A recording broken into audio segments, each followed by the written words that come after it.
Hello everyone. This is going to be our third lecture on medieval Indian history. And today's topic is again very important, the Delhi Sultanate part. Okay. So in today's lecture, we are basically going to cover all the political developments with respect to Delhi Sultanate. Okay. But my suggestion would be is that do not skip the whole medieval history. Okay. There are certain topics like Bhakti movement and Sufi movement, Chola Empire, Vijayanagar Empire, Mughal Sultanate. Do not at least skip these sections. Okay. Because as you know that in 2019 UPSC asked 10 plus questions. Okay. So this time we have to focus on all the module of the syllabus, all the section of the syllabus, right? Because you never know what UPSC is going to do, because UPSC loves to give surprises. Okay, this is what they do all the time. All right. Here in Delhi Sultanate, please focus on keywords more. Okay, UPSC is interested in more part of keywords. Okay, and not simply who was the son of whose king. Okay, it doesn't matter at all, right? Simply focus on the keywords part and the important developments, right? So here we go. The Muslim invasions into India had ultimately resulted in the establishment of Delhi Sultanate, which existed from 1206 to 1526. 1206 से लेके 1526 में क्या हुआ? The first battle of Panipat. Okay, and after that the Sultanate of Mughal or the Mughaliya Sultanate got established by Babur, right? So in the previous section, you know about what happened between Muhammad Ghori and Prithviraj Chauhan from Ajmer, right? So after that, Muhammad Ghori went back to his kingdom, but he appointed Qutbuddin Aibak as his governor here, right? And after the death of Muhammad Ghori, he declared himself independent. All right. Qutbuddin Aibak declared himself independent, okay, and established this Delhi Sultanate. Though his capital was Lahore, not Delhi, please mind it. The capital of Qutbuddin Aibak was Lahore in Pakistan, not Delhi. Okay. Later on, the capital shifted from Lahore to Delhi by Shamsuddin Iltutmish in 1210. Okay. Why this first part is known as slave dynasty? So in Delhi Sultanate, we had 5 different dynasties, okay, known as slave dynasty: Khilji, Tughlaq, Sayyid, and Lodij. Okay. So why the first dynasty is known as slave? Because majority of kings were slaves only. For example, Qutbuddin Aibak, he was slave of Muhammad Ghori, right? So he established this Delhi Sultanate, and this is why the whole Sultanate is known as, the whole dynasty is known as slave dynasty. Okay. So this was the reason behind it. Again, Iltutmish was again a slave. Later on, Balban became a prominent king from this dynasty. He was also a slave, right? This is why the period from 1206 to 1290, 1206 से लेके 1290 तक, from Qutbuddin Aibak to Kakobat, this period is known as slave dynasty or Mamluk dynasty or Il-Bari Turk dynasty. Okay, all these are same. Yeah.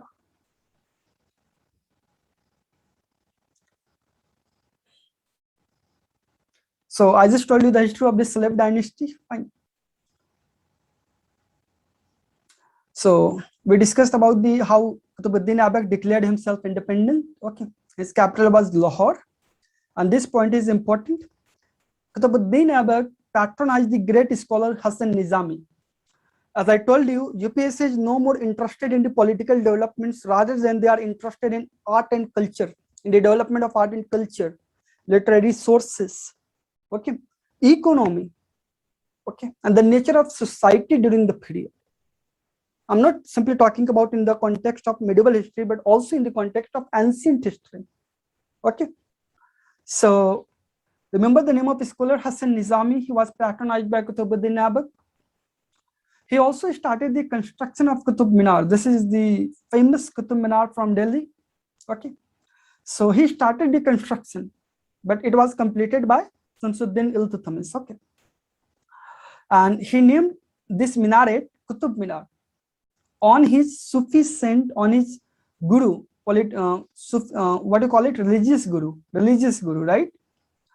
Khwaja Qutbuddin Bakhtiyar. Khwaja Qutbuddin Bakhtiyar. So on the name of his Sufi saint Khwaja Qutbuddin Bakhtiyar, he named this minaret Qutub Minar. So this is the story behind it. Okay.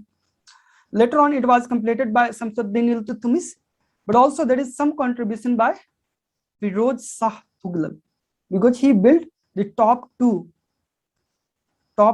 story. Okay. Unfortunately, in 1210, it means he ruled only for the 4 years, right? Qutbuddin Aibak died suddenly while playing Chaugan. Chaugan is a kind of horse polo, right? He was succeeded by his son Aram Baks, who was replaced by Iltutmish after 8 months only. These are not relevant. In fact, you don't have to remember the name of Aram Baks, because there were 32 kings in whole Delhi Sultanate. Okay, so you cannot remember the names of all the kings.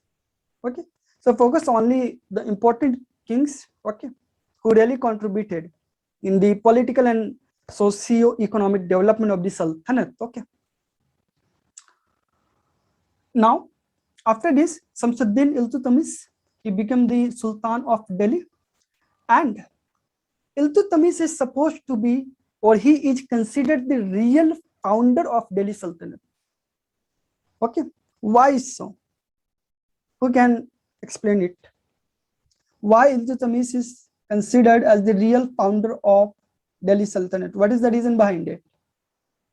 Sir Iltutmish ने जो अपने enemies थे उनको conquer किया था। सिंध में एक नसीरुद्दीन कब्जा था, मुल्तान में भी था, और एक सर मुल्तान में भी था एक, और सर उसने मतलब अपनी कैपिटल लाहौर से दिल्ली की थी।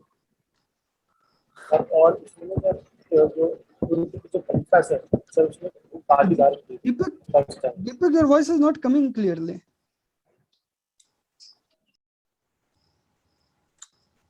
सर जो इल्तुतमिश है सर, उसने जो तुर्क के जो खलीफा है सर, उससे ऑफिशियली सर सुल्तान की उपाधि धारण करी थी सर, इसीलिए wonderful. Founder of the. So basically, there are two reasons, right? There are two reasons due to which Samsuddin Iltutmish is known as the real founder of Delhi Sultanate. Okay, the first one is that he shifted the capital from Lahore to Delhi. Okay, from Lahore in Pakistan to Delhi, right? Number one. Number two,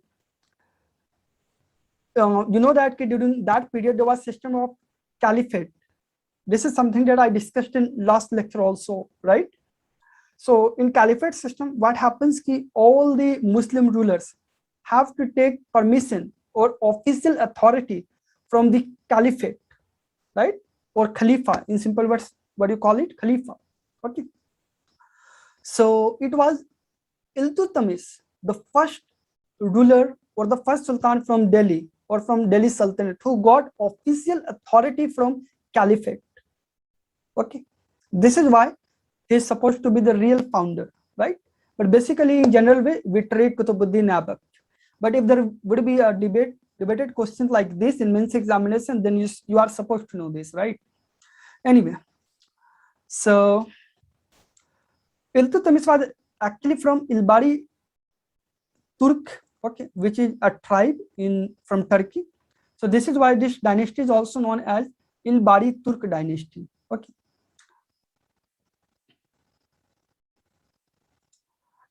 During that period, there was, terror of Genghis Khan from Mongol, right? So in that period, what happened? This Genghis Khan, the leader of the Mongols, started invading Central Asia. So there was fear from this Genghis Khan that he is going to invade in India only, right? So he invaded in most of the part of Central Asia, West Asia also, right? That is the Middle East region. And there was huge fear that he is going to invade in India also, right? So they were very, very powerful, right? But unfortunately, he didn't come to India, but he defeated Jalaluddin Mangabarni, the ruler of Khwarizm in Iran, right? Fortunately, during the time of Iltutmish, Genghis Khan returned home without entering into India, right? Because there would be a question in mains examination, okay, that what sultans of Delhi did to avoid or to deal with the Mongols invasion, right? So that is contribution of Alauddin Khilji, very much contribution by Alauddin Khilji, also by Ghiyasuddin Balban, right? Apart from Iltutmish. Iltutmish marched against Bengal, Bihar, and reasserted his control over them. He also annexed Sindh and Multan into the Delhi Sultanate part. Okay, and he also suppressed the Rajputs from Rajasthan. Yeah, he received the Mansur, the letter of recognition. This is what I was talking about. He got the official letter of authority or letter of recognition from the Abbasid Caliph in 1229, by which he became the legal sovereign ruler of India. All right, yeah. Later, he nominated his daughter Razia Sultan as his successor. And you know that Razia Sultan was first and last women ruler from Delhi Sultanate.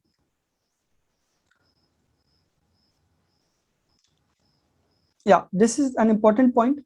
Apart from completing the construction of Qutub Minar at Delhi, he built magnificent mosques at Ajmer also, right? Also, Iltutmish introduced the Arabic coinage into India and the silver tanka. Remember this silver tanka? It's a coin basically. So it was all introduced by Samsuddin Iltutmish. Also, Iltutmish had created a new class of the ruling elite of 40 powerful military leaders.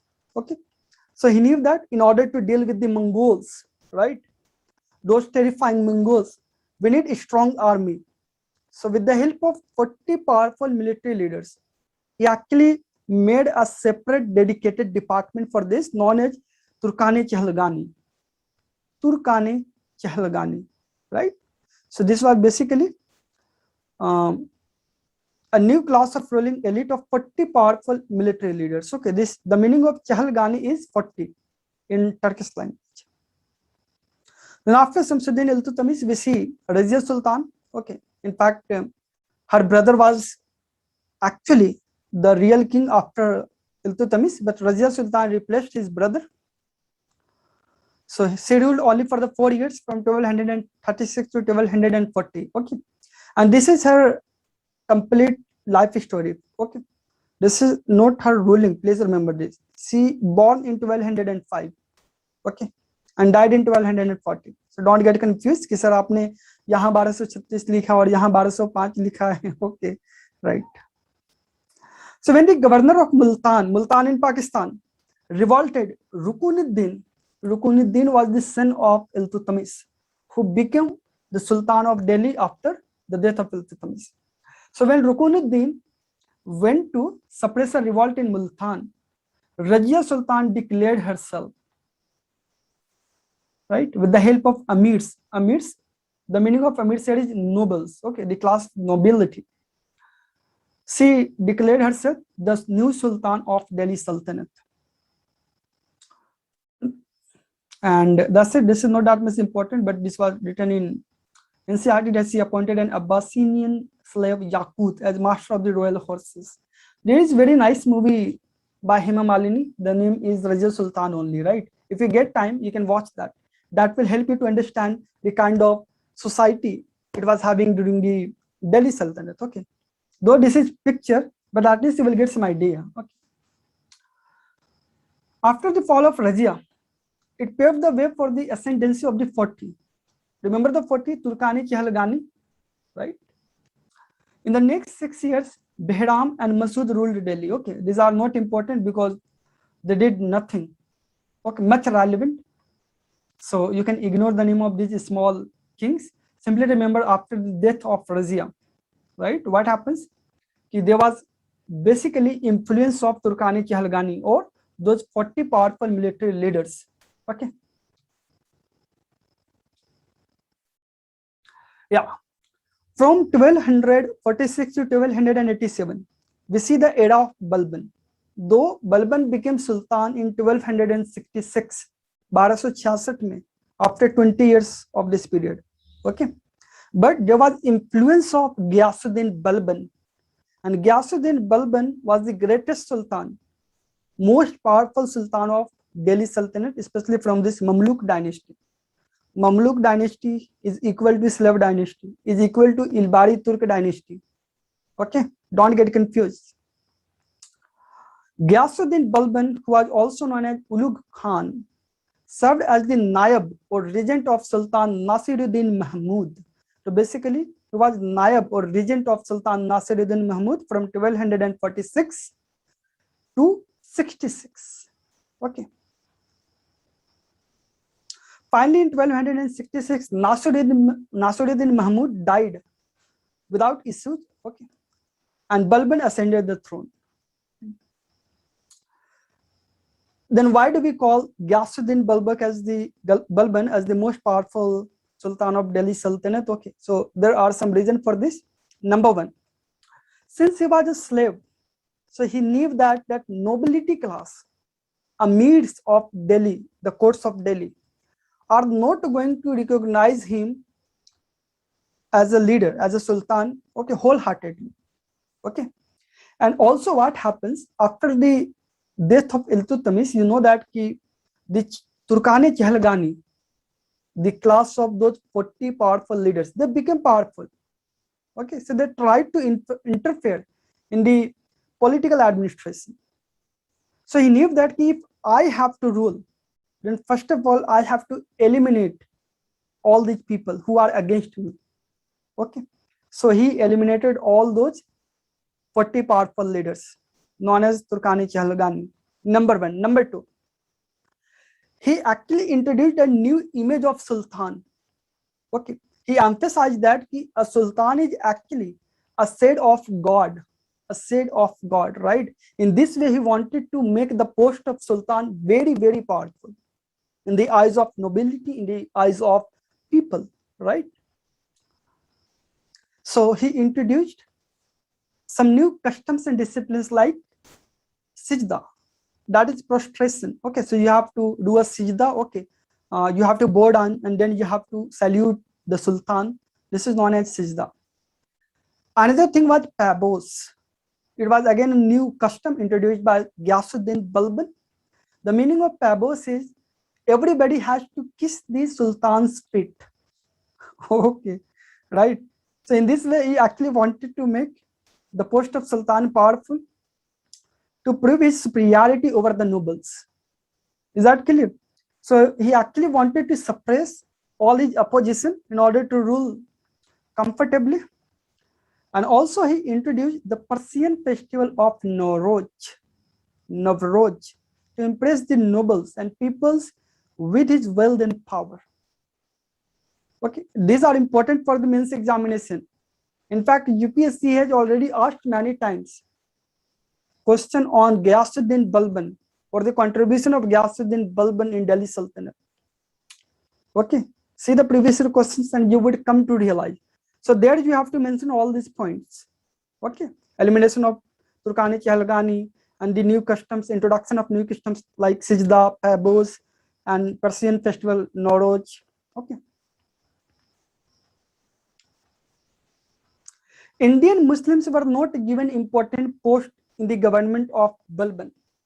He appointed spies to monitor the activities of the nobles. Okay, why? Because they were outsiders initially. You know that they came from Central Asia basically. Okay, they were slaves of Muhammad of Ghori, right? So he did not give much importance to Indian Muslims. Okay, in order to suppress them easily, right? If is there going to be a kind of opposition or revolt by the nobility class. Okay, I told you he eliminated the power of 40 Turkani Chehalgani. Yeah, Diwani urge is important. UPSC asks such kind of questions. He established a separate military department, Diwani urge. Okay, so there would be so many key terms like this. Okay, especially during the time of Muhammad bin Tughlaq, Alauddin Khilji, and also during the period of Firoz Shah Tughlaq. Okay, so you are supposed to know such kind of key terms like Diwani urge, Diwani Bandagan, okay, Diwani Kohi. So Diwani Kohi was basically a separate military department. Is that clear?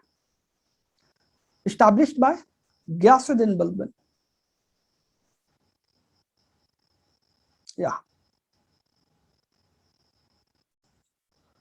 Also, in the northwest, as we know that there was fear from Mongols that they would invade in India. So in the northwest, the Mongols reappeared and Balban sent his son Prince Mahmud against him. But unfortunately, the prince was killed by Mongols, right, in the battle.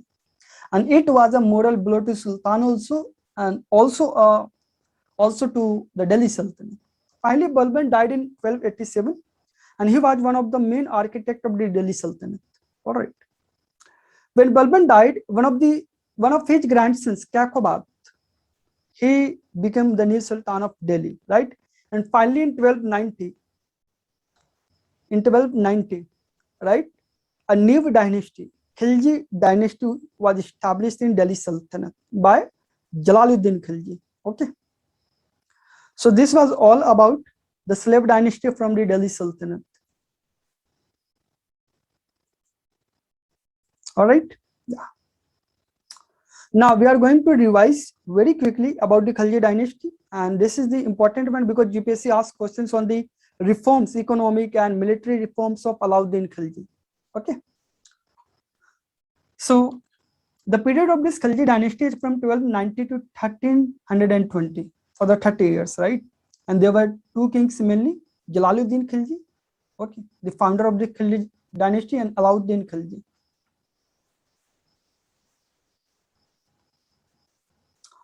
He was 70 years old when he came to the power.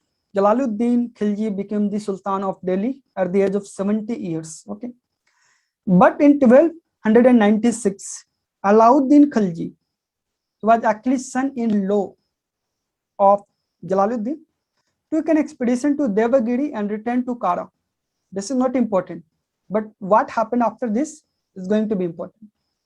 During the reception there, okay, he won these expeditions, right? He was successful. So during the reception there, Alauddin Khilji treacherously murdered his father-in-law. He actually killed his father-in-law Jalaluddin Khilji and declared himself the new Sultan of Delhi Sultanate. Okay. Recently there was movie Padmavat, highly debated movie, right? So in that movie also it was there, the scene was mentioned. Now, so we are going to discuss about Alauddin Khilji. His rule was from 1296 to 1316 for the 20 years. He framed regulations to control the nobles. Number one, he controlled the nobles. He was convinced that the general prosperity of the nobles, intermarriages between the noble families, inefficient spy system, and drinking liquor were the basic reason for the rebellions. Is that clear? So, like Ghiyasuddin Balban, Alauddin Khilji also became one of the most powerful king from Delhi Sultanate.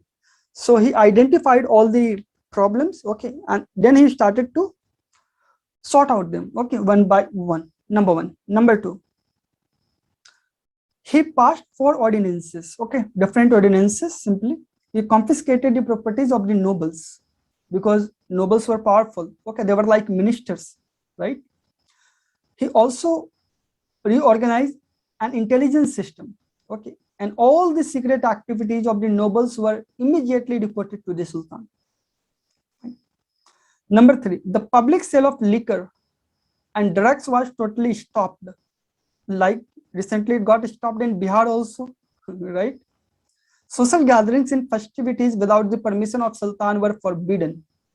So again, he wanted to make the post of Sultan very, very powerful, right? By such harsh measures, his reign was free from rebellions. All right. Now, this is the map of India during the time of Alauddin Khilji, right? Here you can see this is the whole Delhi Sultanate from this Punjab region to whole of almost India, except this southernmost part, right? And the easternmost part. Now, these things are going to be important, okay, in mains examination also. As I told you, UPSC asked so many questions from this part. Reforms of Alauddin Khilji. Okay, please remember all the points over here for the prelims also, okay. Alauddin Khilji maintained a large permanent standing army and paid them in cash from the royal treasury, in cash, number one. Number two, he introduced the system of dag. So there would be a question like, dag system is related to what? Okay. So basically, this is branding of horses. Okay, they used to actually punch marked some symbols. Okay, so that they can actually identify the different races of horses, right? And prepared hulia. What is hulia? Please remember. Recently in 2020 also there was question on Hunde. The term Hunde in the context of medieval history refers to what? This was question of UPSC. Okay, this is why I say that please focus on all these keywords. Okay, dag, hulia. So he prepared hulia. Basically, this is a descriptive list of soldiers. All right. In order to ensure the maximum efficiency, a strict review of the army from time to time was carried out. The introduction of paying salaries in cash to the soldiers. So it was Alauddin Khalji who actually introduced the system of paying salaries in cash. Okay. And also later on it led to the price regulation popularly called as market reforms. Okay. So now remember the important points with respect to market reforms of Alauddin Khalji. Okay. So there are 45 points. Number 1, Alauddin Khalji established separate markets in Delhi. Okay, for the separate purpose. For example, for grain, there would be separate market. For cloth, sugars, there would be separate market. For horses, there would be separate. Okay. In this way, he actually divided different markets in Delhi. Second, each market was under the control of an officer known as Sahnai Mandi. Please remember, the term Sahnai Mandi in the context of medieval history is known as, or is refers to what? So Sahnai Mandi was actually the officer, okay, under whom this market was, right? Second, Diwan-e Riyasat and Nayab-e Riyasat. What is this? Regulations were issued to fix the price of all commodities. Okay, so there was fixing of the price of all the commodities by Sultan. A separate department called Diwan-e Riyasat was created for this purpose. Okay, and this Diwan-e Riyasat was under the control of Nayab-e Riyasat. Okay. Now there is another term, Muhniyans. So Muhniyans were actually secret agents. Okay. Every merchant was registered under the market department. There were secret agents called Muhniyas who sent reports to the Sultan regarding the functioning of these markets. Okay. So the term Muhniyas are related to secret agents of Sultan. Okay. Again, if there is going to be some violations, then definitely there would be some punishment. Okay. And Alauddin Khilji is known as for his severe punishment, right? Even during the famine, the same prices were maintained. This is important point. Okay, because if it is going to come in the examination, then you might think, okay, this is the time of famine. Okay, so definitely the government or the Sultan of Delhi should provide some relaxation now, right? But this was not the case under the regime of Alauddin Khilji. Okay, Alauddin Khilji took important steps in the land revenue. Okay, this is going to be very, very important point. Very important point. Okay, because he tried something new. Okay, yeah. He was the first Sultan of Delhi who ordered for the measurement of land. Okay, measurement of land. He was first Sultan for Delhi to do so. Even the big landlords could not escape from the paying land taxes now. Okay, so his land revenue reforms provided a basis for the future reforms of Sher Shah Suri and Jalaluddin Muhammad Akbar from the Mughal Empire. Okay, Sher Shah was not from Mughal Empire; he was from Suri, right? Suri dynasty. But Akbar was from Mughal Empire. So they are also well known for their assessment of land, right? For the land revenue purposes, right? So it was actually initially started by Alauddin Khilji. Now let's talk about military campaigns of Alauddin Khilji. So Alauddin Khilji sent his army 6 times against the Mongols. So this was the period when there was, problem of Mongols. They were actually invading in all parts of Central Asia, Western Asia. Okay, so there was definitely some fears that they might invade in India also, right? The northwestern frontier, currently the border of India and Pakistan was fortified in order to get the protection from these Mongols. And Ghazi Malik, remember the name? Ghazi Malik was appointed as the warden of marshes to protect the frontier. It was Ghazi Malik. Okay. Also, he sent expeditions to win Gujarat, Mewar, Deccan, and so on. Yeah. This is an important point. In 1301, 1301 में Alauddin marched against Ranthambore in Rajasthan. And after a 3-month siege, it fell. The Rajput women committed jauhar or self-immolation. Did you watch the movie Padmavat? Anyway, okay. So we have two options. We have two situations when such kind of incident happens, especially during the reign of Sultans of Delhi. And unfortunately, both were under the reign of Alauddin only, right? The first was in 1301 and second was in 1303. Alauddin stormed the Chittor fort, Chittor. Raja Ratan Singh, this was the story of Rani Padmavati and Alauddin Khilji and Raja Ratan Singh, okay, that you watched in the movie Padmavat. So basically, all these are in the form of a story in this book, Padmavat. Okay. So Padmavat is an important book on this issue written by Malik Muhammad Jaisi. Okay. So if you see any literary sources like this, you should know who is the author, right? And so on, both for ancient history also or for medieval history also. Raja Ratan Singh and his soldiers fought valiantly but submitted finally. The Rajput women, including Rani Padmini, also known as Rani Padmavati, performed jauhar.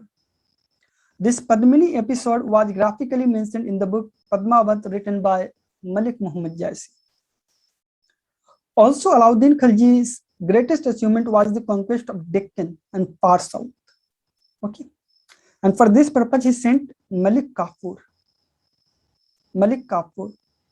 to win all the small kingdoms of Deccan and far south. Yeah, Alauddin Khilji died in 1316 finally.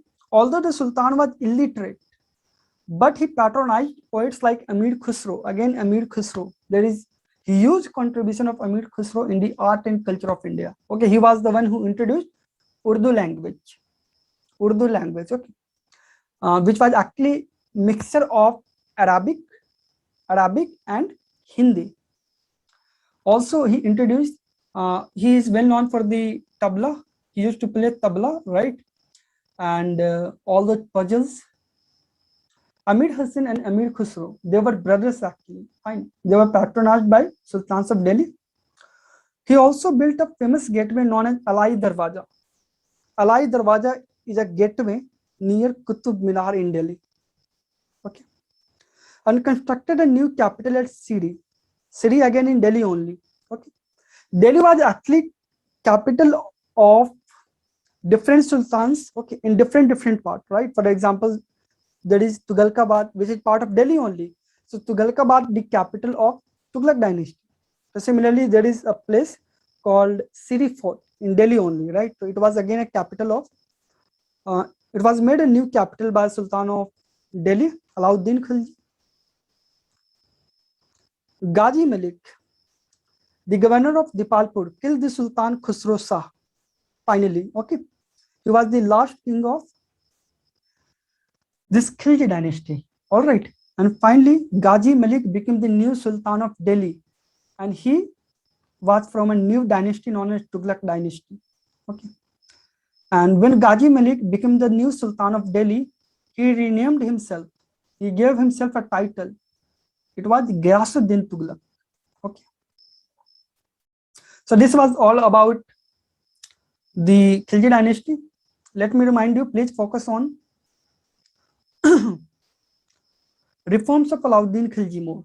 Okay, not the political developments or the political achievements, but focus on more on reforms of Alauddin Khilji, especially the market reforms. Okay. And all these keywords, Sanai Mandi, Diwani Riyasat, Nayabe Riyasat, Muniyas, right?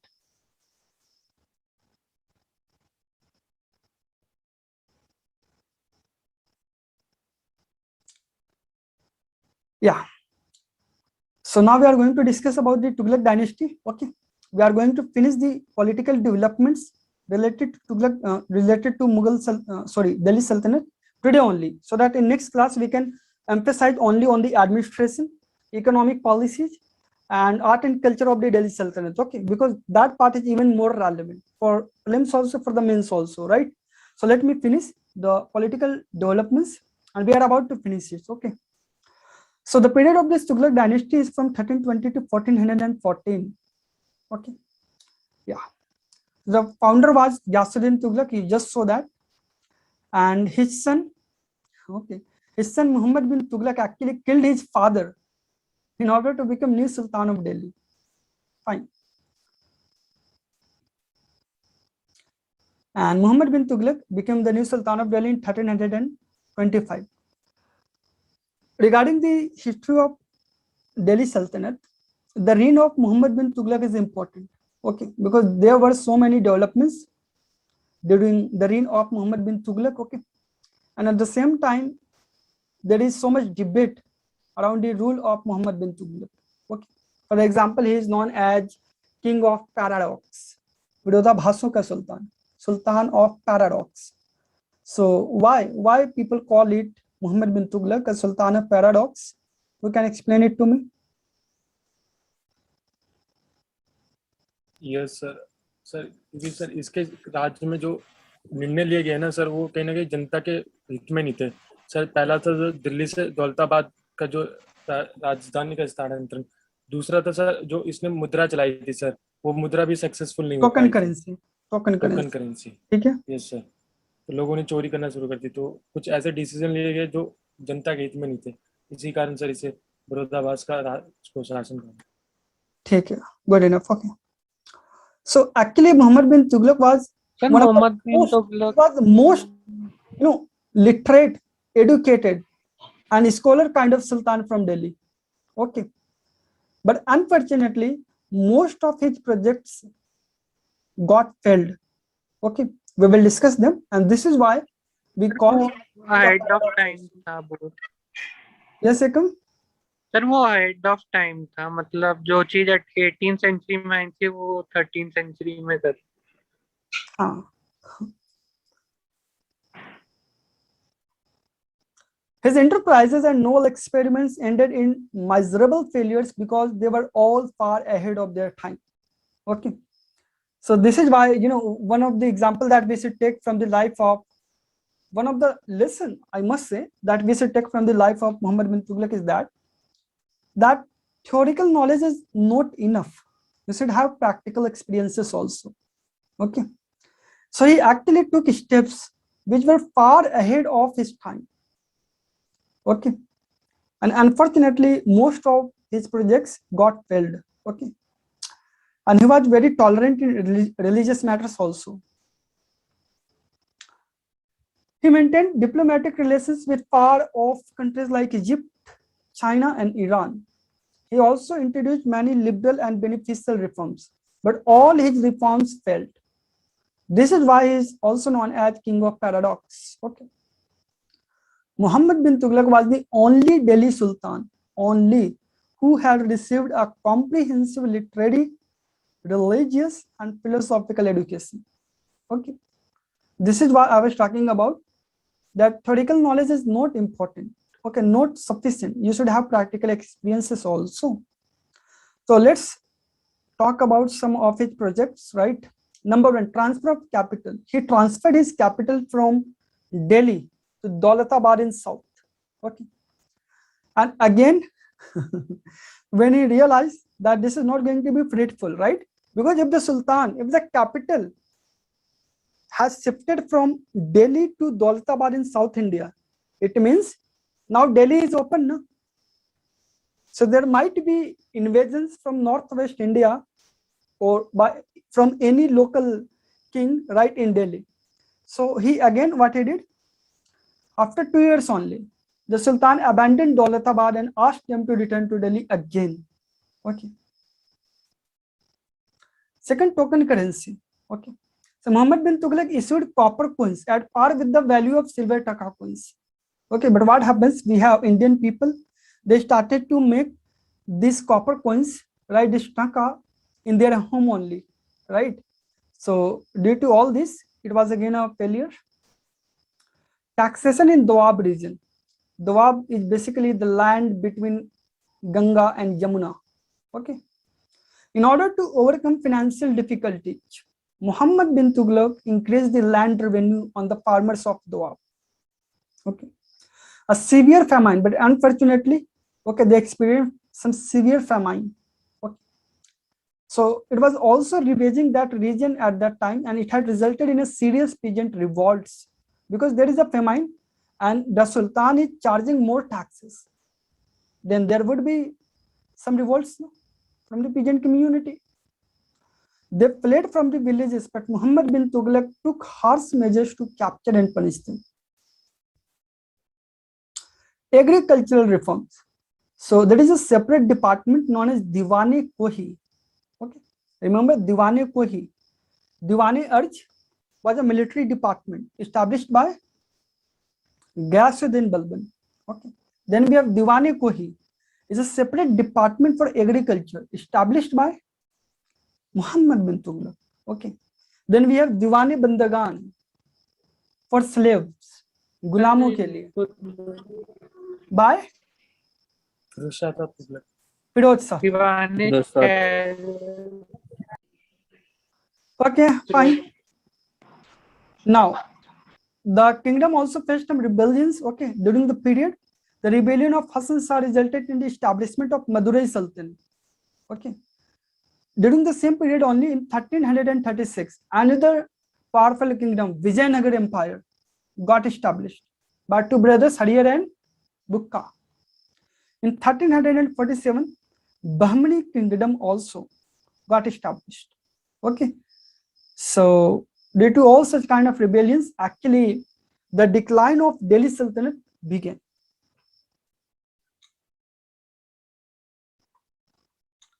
Now, in 1351, Muhammad bin Tughlaq died, and after that, Firoz Shah Tughlaq became the new Sultan of Delhi, right? So there are some positive developments, some really appreciable developments during the reign of Firoz Shah Tughlaq. So please focus on that part. Firoz Tughlaq had the unique distinction of being chosen as Sultan by the nobles. He was the first Sultan of Delhi who was chosen by the nobles. Okay, the amirs, the ministers from the Delhi Sultanate. Fine. And his military campaigns were to Deccan, South India, to Bengal, Odisha. Not that much relevant. Yeah, but his administrative reforms are important. He strictly followed the advice of ulema class. Now, who were ulemas? Religious scholar of Islam. Yes, okay. So in the case of ancient history, we have discussed that in the court of Raja or the king, okay, there was some people to advise, some people from the Brahmin community to advise the king on religious matters, right? And definitely it was all going to influence the administration and the decisions of Sultan or the king, right? So similarly, during the Delhi Sultanate, there were ulemas. So they were religious gurus, religious people, and they used to provide suggestions or advices on religious matters. So this Sultan, Firoz Shah Tughlaq, strictly followed the advice of ulemas in running the administration. Number one. Number two, the Ikta system. In tomorrow's class, when we will discuss the administration of Delhi Sultanate, we will discuss Iqtidari system in detail. Remember last year also there was question on difference between Mansabdari system. There was question on Jagirdari system, okay, Jamidari system, or also in the men's examination there would be question on Mansabdari system, Iqtidari system. What is the difference between these two? So you are supposed to know that part, okay. So the Ikta system was not only revived, it was actually started by Samsuddin Iltutmish, okay, but later on it was not only revived but also it was made hereditary, okay, from father to son.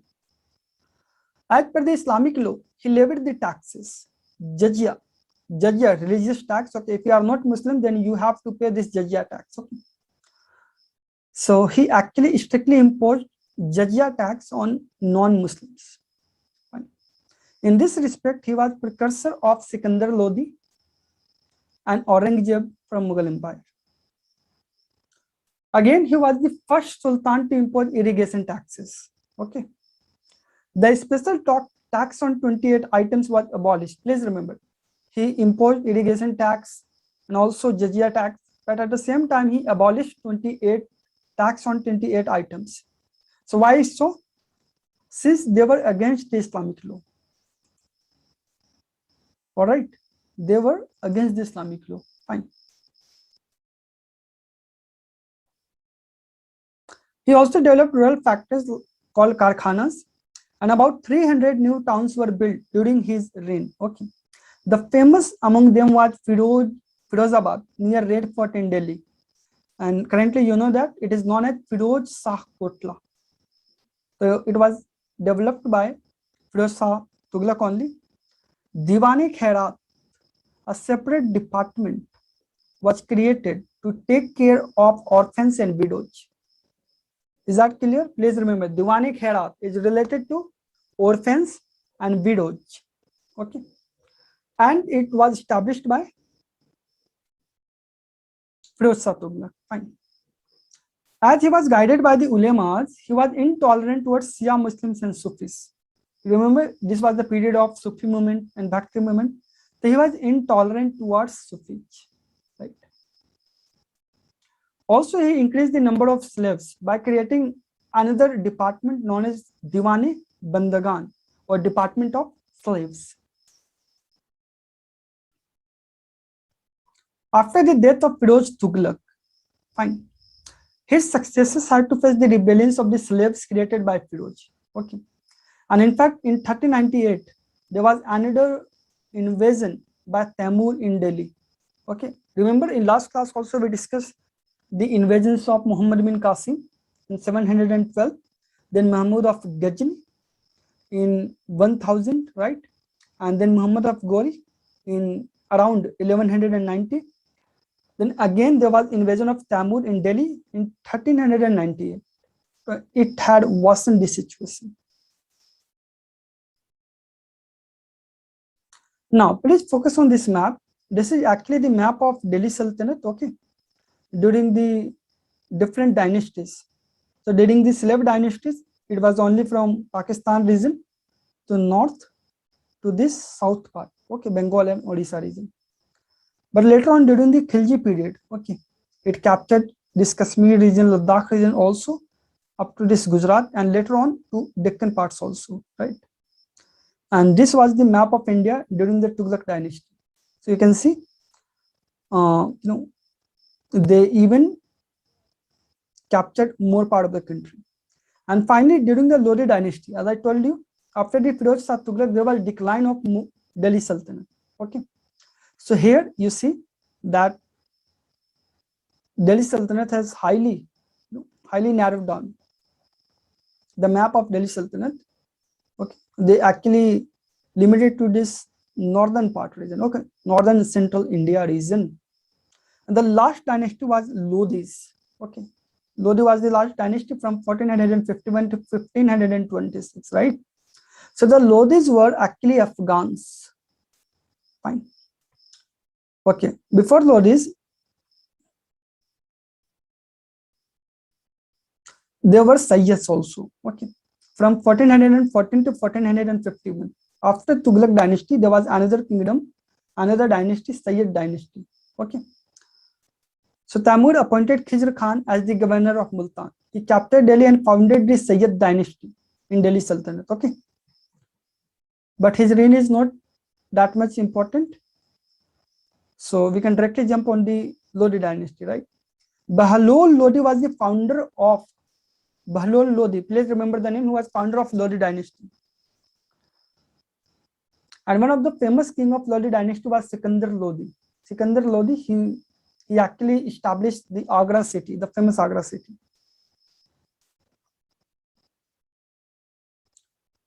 Finally, Daulat Khan Lodi, okay, he was the governor of Punjab. He was insulted by the Sultan of Delhi. So he invited Babur to invade India. So he thought that like Muhammad Mahmud of Ghazni or Muhammad Ghori or Tamur, he would simply come to India, invade on Delhi Sultanate and would go back. But Babur, he came to India, invaded on Delhi Sultanate, but he settled down here only. Okay. And finally, in the first battle of Panipat, 1526, okay, these Afghans under the leadership of Ibrahim Lodi were defeated by Babur. Okay. And Babur established the Mughal Empire in India. So that was all about the political developments of Delhi Sultanate. Okay. Please revise the notes at least twice. Okay. So that you can have some better understanding. That is all for today. In next class, we will discuss the administration and economic developments and also a little bit history about art and culture from Delhi Sultanate. Okay. That's it. Thank you. Happy studying.